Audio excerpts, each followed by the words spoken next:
Hello, welcome to a reading from the Bible of 2 Samuel, chapter 18. David mustered the men who were with him and appointed over them commanders of thousands and commanders of hundreds. David sent out his troops, a third under the command of Joab, a third under Joab's brother Abishai, son of Zeruiah, and a third under Ittai the Gittite. The king told the troops, "I myself will surely march out with you."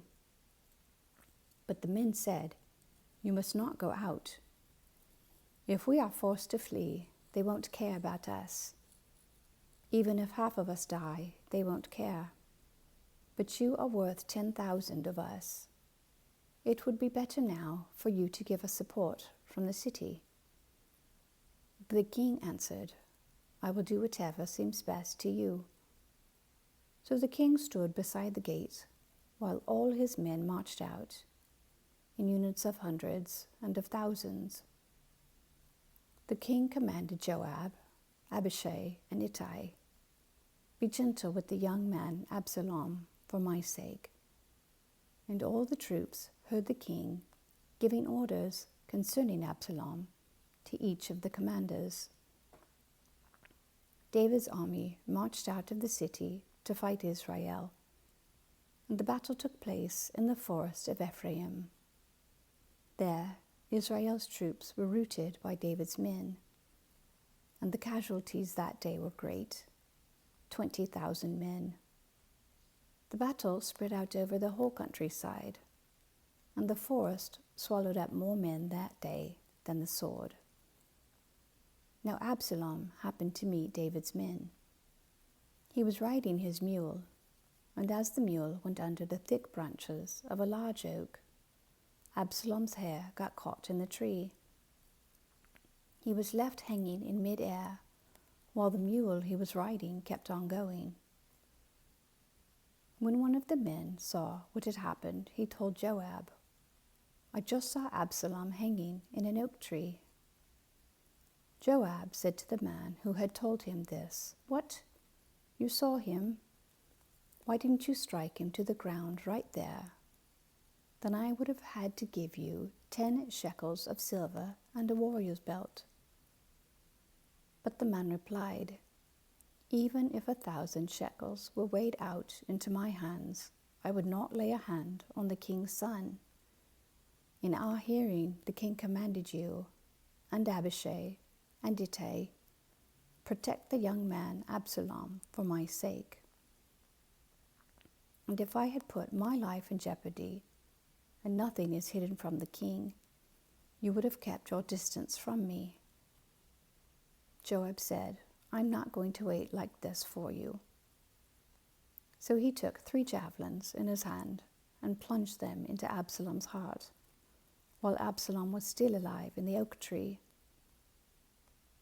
And 10 of Joab's armor-bearers surrounded Absalom, struck him, and killed him.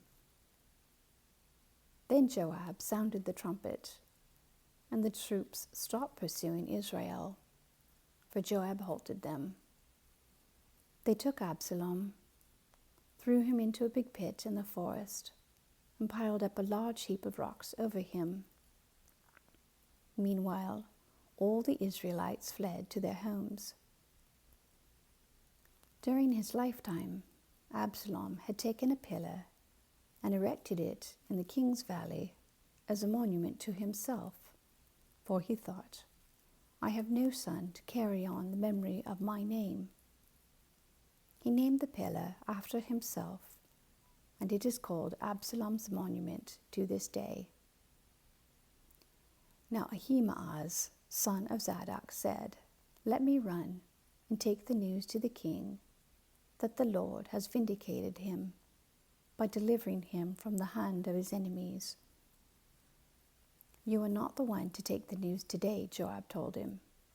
"You may take the news another time, but you must not do so today, because the king's son is dead."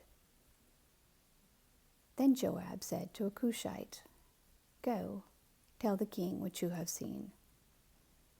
The Cushite bowed down before Joab and ran off. Ahimaaz, son of Zadok, again said to Joab, "Come what may, please let me run behind the Cushite." But Joab replied, "My son, why do you want to go? You don't have any news that will bring you a reward." He said, "Come what may, I want to run." So Joab said, "Run." Then Ahimaaz ran by way of the plain and outran the Cushite. While David was sitting between the inner and outer gates, the watchman went up to the roof of the gateway by the wall. As he looked out, he saw a man running alone. The watchman called out to the king and reported it. The king said, "If he is alone, he must have good news." And the runner came closer and closer. Then the watchman saw another runner, and he called down to the gatekeeper, "Look, another man running alone." The king said, "He must be bringing good news too." The watchman said, "It seems to me that the first one runs like Ahimaaz, son of Zadok." "He's a good man," the king said. "He comes with good news." Then Ahimaaz called out to the king, "All is well." He bowed down before the king with his face to the ground and said, "Praise be to the Lord your God. He has delivered up those who lifted their hands against my lord the king."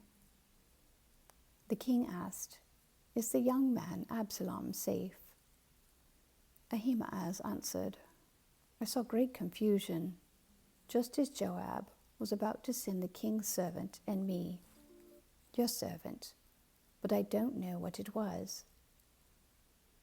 The king said, "Stand aside and wait here." So he stepped aside and stood there. Then the Cushite arrived and said, "My lord the king, hear the good news.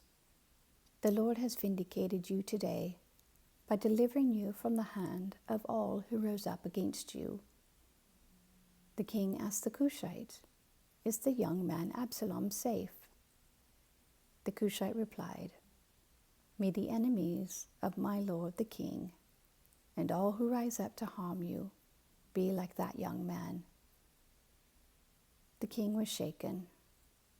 He went up to the room over the gateway and wept. As he went, he said, "Oh, my son Absalom, my son Absalom. If only I had died instead of you. Oh, Absalom, my son, my son." Amen. Thank you for listening.